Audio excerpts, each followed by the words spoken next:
Bom, agora nós vamos para a Valéria.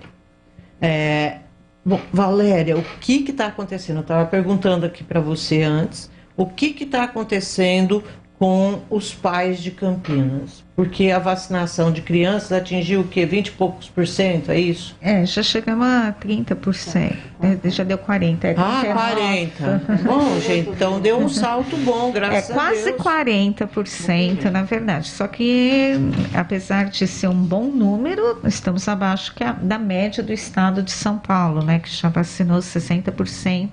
Ou seja, temos municípios que estão com uma cobertura vacinal maior do que a nossa em crianças.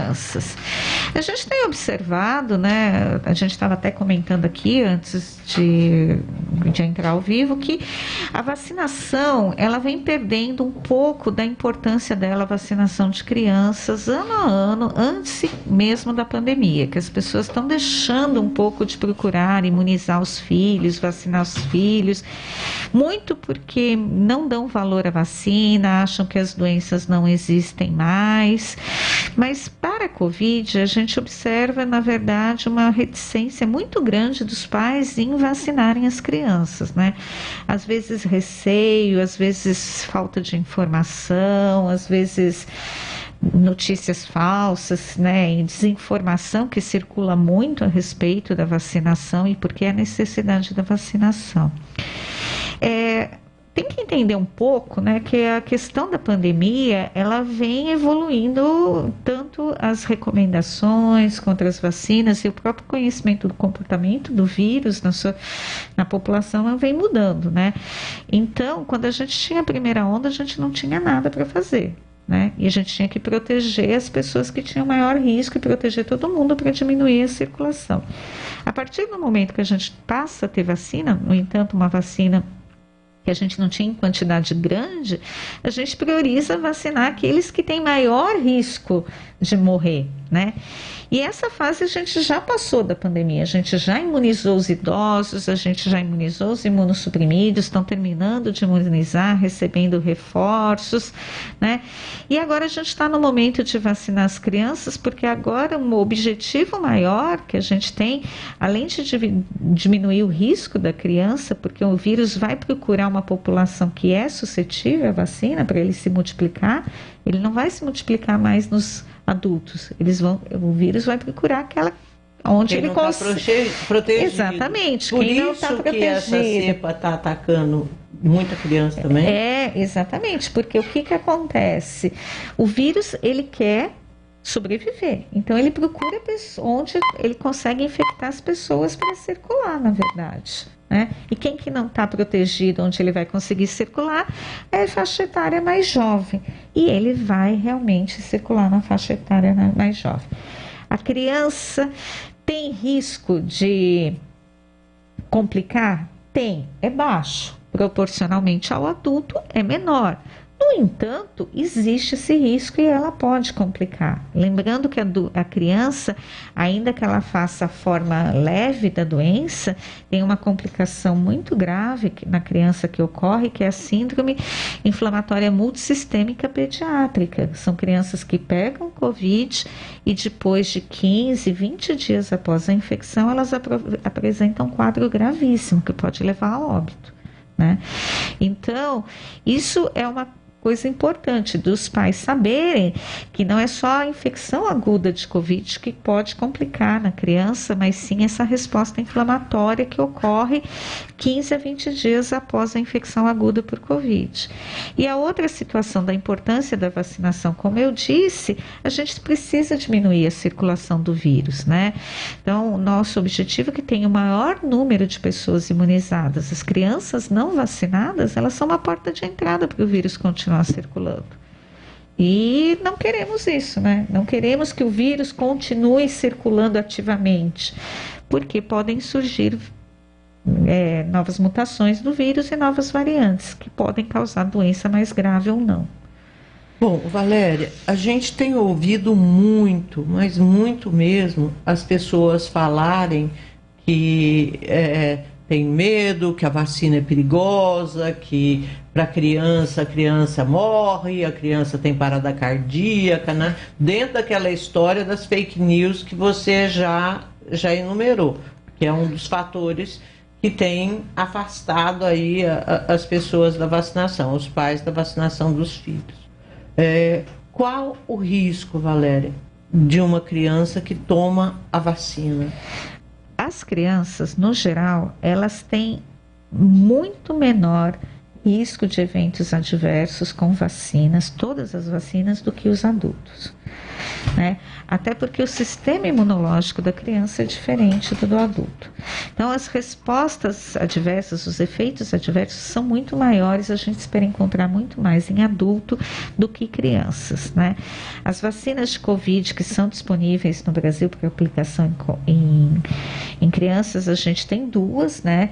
Uma é a vacina do Butantan, que é a Coronavac, ela é uma vacina feita de vírus inativado, é uma tecnologia antiguíssima que a gente utiliza em crianças há muitos anos, pouquíssimo risco vacinal, não foi relatado nenhum evento adverso grave específico da vacina de Covid dessa plataforma, né, desse tipo de vacina.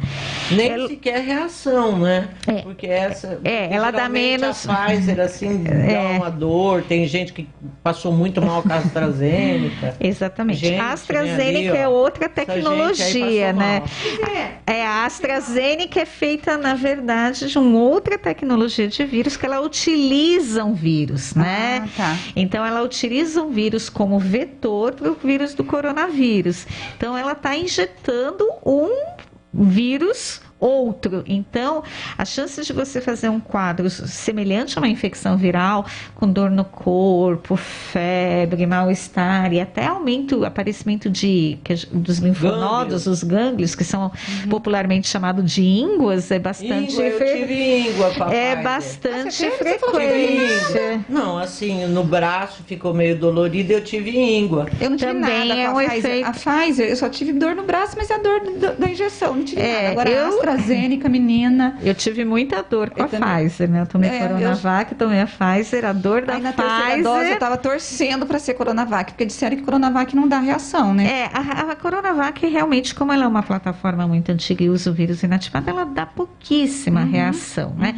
Todas as vacinas têm o risco inerente de causar alergia, né? Algumas pessoas acabam tendo algum tipo de alergia e, em alguns casos, pode levar a uma alergia grave.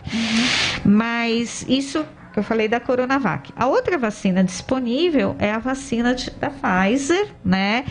Que é a vacina Pfizer infantil, que é uma dose ajustada pediátrica importante. Então, portanto, você expõe a criança para uma quantidade menor de antígeno, que no caso o antígeno é um RNA mensageiro. Então, você expõe a uma quantidade menor e, consequentemente, os efeitos também adversos acabam sendo muito menores, né? Eu até faço uma comparação. Minha filha tomou Pfizer, eu tomei Pfizer e eu tive muita dor no braço, né? Eu tinha uma dor, parecia que o braço ia cair. A minha filha tomou a Pfizer. Eu falava assim, tá doendo? Ela, não. Tem certeza? Não, tá doendo. Aí eu falei assim, realmente, né, a gente vê e relatos das crianças se queixarem, as que já foram vacinadas, têm sido muito pequenos, né? A vacina da Coronavac, ela foi usada amplamente na China, né, que foi a principal vacina que eles utilizaram, né? Mas foi usada no Chile também, né? E o Chile vacinou todas as crianças dele também com excelente resposta. Sem relatar incidente. Assim, lógico que a gente morte, assim. Não, morte não. A gente tem que lembrar que o incidente que é inerente de todas as vacinas é a reação anafilática, né? Então, a anafilaxia, que é aquela reação alérgica grave, que a pessoa pode ter tanto tomando um iogurte por causa do corante do iogurte, como tomando um medicamento para febre ou para dor, pode acontecer. Então, esses relatos sempre têm de anafilaxia, né? A gente sempre encontra, mas numa incidência muito baixa. E a vacina da Pfizer, ela foi utilizada em Israel para as crianças, alguns países da Europa e todos os Estados Unidos utilizaram a vacina da Pfizer para vacinar crianças. Então, a gente observa, inclusive, que não houve nenhum relato de efeito adverso grave com a vacina da Pfizer, né? Que foi muito comentado os efeitos adversos graves na vacina da Pfizer em adolescentes e adultos jovens, que realmente pode acontecer o que a gente chama de uma inflamação no coração, que chama miocardite. No entanto, com uma incidência muito baixa, é raro acontecer. Só que quando você vacina milhões de pessoas, o raro acaba aparecendo, né? E aí o raro acaba tendo mais importância do que as outras milhões. Sem dúvida. Que não tiveram efeito. Eu sempre falo que aqui... Um lance legal que dá para mensurar, né? Milhões dá para mensurar. E a gente sabe que a incidência é muito baixa, na verdade, porque quando você vacina milhões de pessoas, o raro acontece. A mesma coisa, né? O que acontece, por exemplo, com a Ômicron, com a infecção com a Ômicron, né? Mesmo várias pessoas vacinadas, né? Você ainda pode acontecer de pegar aquelas pessoas, causar doença grave naquelas pessoas que não responderam bem à vacina, né? Tem muitos casos de Covid, aquilo que é raro acontecer na infecção da Covid, né? A gente vai lá nas publicações médicas, relato de caso de encefalite, aparece, relato de caso, tudo que é raro aparece quando você tem uma incidência muito grande. E é notificado. É notificado, todos os dados são notificados. Olha, né? eu tô com uma dúvida aqui, o nosso ouvinte, o DJ Alê, ele diz assim, ele quer saber da Valéria qual que é o intervalo entre as doses da Coronavac entre as crianças, se é de 15 dias ou de 28 dias. Alguns postos de Campinas, ele diz que o sistema agendou a segunda dose para 15 dias. E só que no caso dos filhos dele, eles iam se vacinar nesse final de semana e foi trocada a data para o dia 5 de março. Ele está dizendo o que tá, poderia explicar para a gente? Claro, posso esclarecer sim, né? O intervalo preconizado da vacina de Coronavac é de 28 dias, né? Que pode ser 24 a 28 dias de intervalo da segunda dose. Pode ser mais também. A gente gosta até de trabalhar com vacina mais tempo, tá? Vacina é o tipo de medicamento, né, digamos assim, que a gente é preferível atrasar do que adiantar. Tá? Nesse caso específico, a gente segue as recomendações do Programa Estadual de Imunização e no primeiro informe técnico que o programa mandou, eles tinham colocado o intervalo como 21 dias. E aí a gente acabou fazendo a programação do site do agendamento, né, dentro desse intervalo. Aí a gente refutou, porque entramos em contato, porque a recomendação era 28 dias, eles fizeram a correção no documento e a gente precisou corrigir essas pessoas que acabaram dentro do sistema, o sistema calculou para 21 dias. Então a gente enviou um informe para todos os pais via SMS e via e-mail que foi mudada a data. Tá. Assim, em relação a como está se dando a vacinação. A gente tem visto a Secretaria abrir com muito mais frequência agora esses dias que não precisa de agendamento. Você vai, tipo anteontem, ontem, foram dias assim. Qual que é a intenção da Prefeitura com essa política? A intenção nossa é a seguinte, a gente tem uma programação, né, de acordo com a capacidade operacional das unidades básicas de se efetivarem o ato vacinal e dentro da quantidade de vacinas que a gente tem disponível, né? A gente tem trabalhado com agendamento, a gente tem um público que gosta muito de agendamento, né? Tem pessoas que gostam de agendar, se programar, planejar tudo isso, né? Mas a gente tem observado que a procura pelo agendamento vem caindo, né? E a gente ao mesmo tempo observa que a gente tem pessoas que não estão vacinadas, um grande quantitativo com D3, faltando a terceira dose ou dose adicional, né? A gente tem cerca de 200 mil pessoas que estão atrasadas em tomar a dose adicional, né? Então, quando a gente observa que a procura está baixa no agendamento, a gente oferece a abertura de agenda, porque aquele que gosta de se agendar e planejar, ele já fez isso. Então, a gente entende que talvez tenham pessoas que prefiram demanda espontânea, porque a vida delas pode não contemplar alguma coisa tão planejada. Então a gente abre o agendamento para que essas pessoas tenham a possibilidade, mais uma possibilidade de se vacinar. Eu não sei se a Zezé já perguntou, porque eu dei uma saidinha do estúdio, mas os nossos ouvintes reclamaram muito dessa história da vacinação espontânea nos dias D. Nós tivemos ouvintes que foram nos postos de saúde para se vacinar e não conseguiram porque não havia dose e que só estava reservado para o agendamento, para as pessoas que estavam agendadas. Aí a pessoa pegou e voltou. Eu mesmo fui num dia de tomar vacina, mas era só para criança, um que estava só reservado para criança. Dia C. Dia C. E eu achei que fosse para todo mundo. Aí eu cheguei no posto de saúde, não era ok, eu não tinha me informado direito, estava de férias. Eu voltei sem problemas, mas eu vi muita gente voltando também. Eu falei, se essa pessoa já não quer tomar vacina, quando ela recebe essa porta na cara, ela acaba desestimulando. Isso não seria um problema? Nós temos orientado a todas as equipes de saúde, de todas as UBS, que não pode deixar de vacinar ninguém que apareça. Justamente porque isso se chama perda de oportunidade vacinal. Pois é, mas você sabe que tem muitos postos que estão deixando, viu?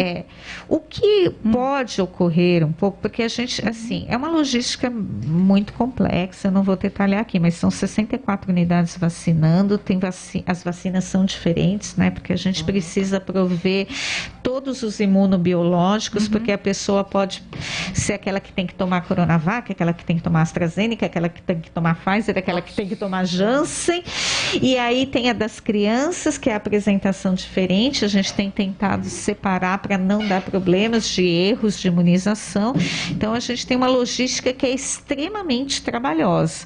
Pode, eventualmente, ter acabado o imunobiológico que era indicado para aquela pessoa. Mas a recomendação da administração tem sido de que não é para dispensar ninguém. E quem for dispensado pode fazer uma reclamação no 156 ou na ouvidoria para a gente remeter. Conta o teu caso para ela, Zezé. Conta para mim. Obrigada. Eu te escuto, né?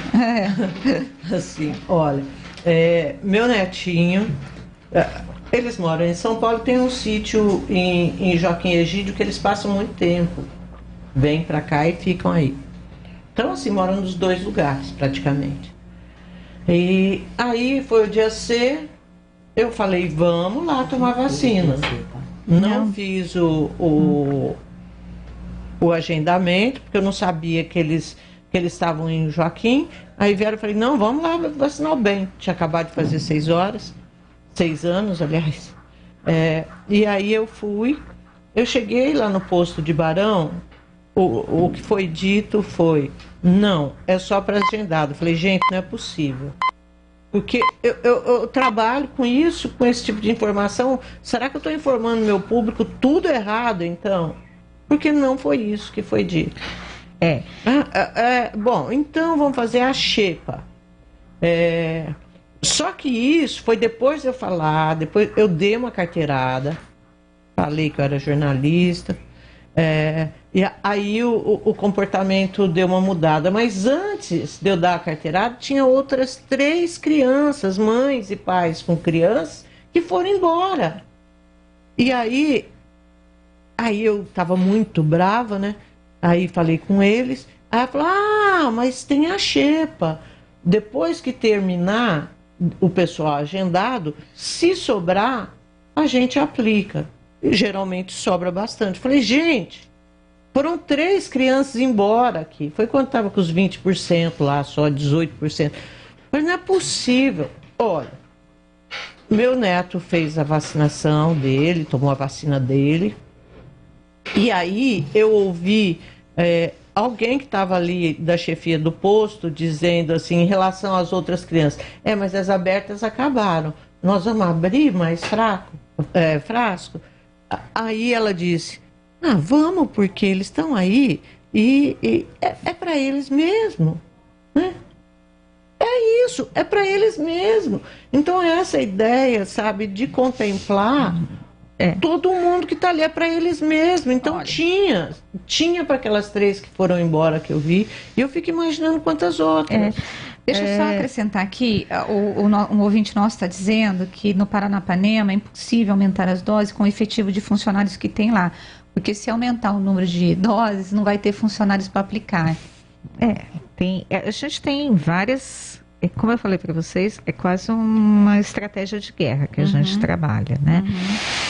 Só para vocês terem uma ideia, eu acho que a gente ficou trabalhando tanto tempo na contenção da vacina, de poupar a vacina, porque é assim, só para vocês entenderem, a vacina de Pfizer, por exemplo, a de adulto tem 6 doses no frasco. Se eu abrir o frasco para aplicar numa única pessoa que está ali, eu jogo, e não tiver mais ninguém para aplicar, eu jogo fora. Tá. As 5 doses, né?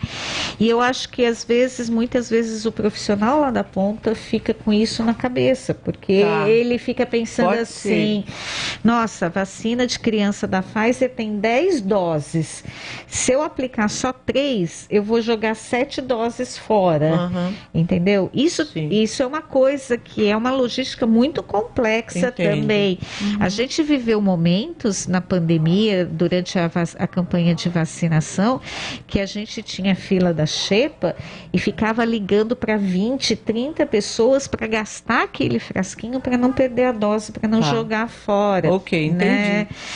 Então, assim, a gente recomenda, a administração recomenda que não pode mandar ninguém embora, mas muitas vezes, o profissional lá da ponta, ele tem que tomar uma decisão de forma que ele nem jogue vacina fora e que aproveite a oportunidade.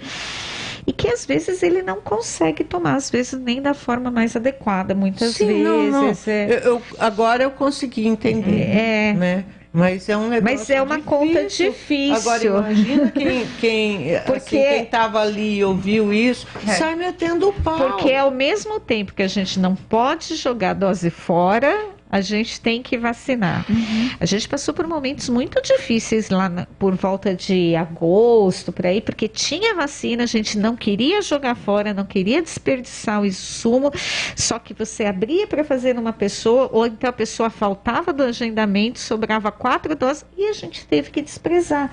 Sim. Aconteceu Foi por isso que várias vocês fizeram aquela história do cara entrar naquela fila, que ele tinha que estar 20 minutos no posto de saúde, vocês chamavam de última hora? Foi para isso? Foi para isso, porque muitas vezes a gente chamava e a pessoa não podia, chamava, e a atenção das equipes, aí você via os grupos dos WhatsApp. Tem alguém para chamar?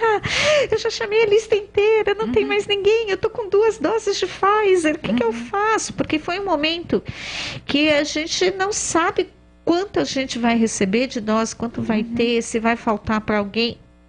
Realmente agora a gente está numa situação melhor, mas mesmo assim é uma dor no coração quando a gente tem que jogar dose de vacina fora, né? Valéria, por que você acha que as pessoas não estão indo tomar a dose adicional ou desprezaram a segunda dose? A segunda dose até a gente teve uma boa adesão, assim, a gente não teve, quem fez primeira fez segunda, a gente está bem tranquilo. E a gente tem uma avaliação subjetiva do que pode estar acontecendo para que as pessoas, porque que tem 200 mil pessoas precisando tomar dose adicional e não foram. Uma que a gente está com a circulação da Ômicron, que ela não causa uma doença tão grave, a doença é mais leve, né? Aquela pessoa que tomou 2 doses de vacina fala assim, meu amigo pegou e não teve nada, ele ficou bem. É uma gripe só, para que eu vou tomar uma 3ª dose, né? E a outra situação é que em todos os lugares que pedem comprovante vacinal, também só pedem de 2 doses, né? Não pedem de 3 doses, né? E a outra situação, muita gente pegou Ômicron, né? Ainda que pouco sintomático, muita gente fala assim, eu já tomei 2 doses, eu peguei, para que eu vou tomar a 3ª? Só que as pessoas têm que entender que a gente tem que trabalhar com uma questão de prevenção também. Quando você toma a 3ª dose, você aumenta a quantidade de anticorpos no seu organismo. E, infelizmente, a gente não sabe o que vai acontecer com o coronavírus nos próximos meses. A gente não sabe se essa vai ser a última variante, provavelmente não, porque ainda tem muita circulação. Quanto mais circula o vírus, mais chances de surgir uma variante. E a gente pode surgir, de repente, uma variante que seja tão letal quanto a Gama, que foi a variante do Amazonas, né? Que ela, por si só, é uma doença que causa muita lesão pulmonar, muita gravidade, é uma doença mais grave, né? Então as pessoas têm que entender que imunizar protege também para o futuro e para a gente diminuir a probabilidade de surgir uma variante pior. Ô, Valéria, a gama ainda pode estar circulando por aí ou essa daí Olha, morreu acho enterrada? a evolução viral, tudo na evolução, essas evoluções de vírus, não só do coronavírus, mas de todos, o vírus mais adaptado sempre vai ser o que vai prevalecer. Então, A Ômicron é mais adaptada porque ela se dissemina com mais facilidade não mata tanto. e ela não mata tanto o hospedeiro, né? Então, agora a gama, ela não se disseminava com tanta facilidade, e aí quando a gama estava lá, introduziu uma outra, que foi a delta primeiro, né? Então a delta, ela se dissemina muito mais, então ela domina. Agora a ômicron se dissemina mais do que a delta, ela domina também. Mas se surgir, por exemplo, uma variante que tem uma capacidade de disseminação tão grande, mas que seja muito agressiva, né? Você vai ter de novo aumento do número de casos de óbitos. Ai, tomei minha terceira dose, graças a Deus, vou tomar a quarta, quinta, o que for, cara. O governador João Dória, ele deu uma entrevista dizendo que depois que conseguir imunizar todo o público-alvo com a terceira dose, ele está pensando na possibilidade de ter a quarta dose. Na possibilidade não, ele falou que iria aplicar no estado de São Paulo. Aí o ministro, acima de 60 anos, isso. Aí depois o ministro veio e falou que... Aí teve aquela crítica lá dizendo que não é o governador que decide, se tem que tomar a quarta dose, que é um plano federal, porque é o governo federal que é responsável pela elaboração do calendário vacinal do Brasil.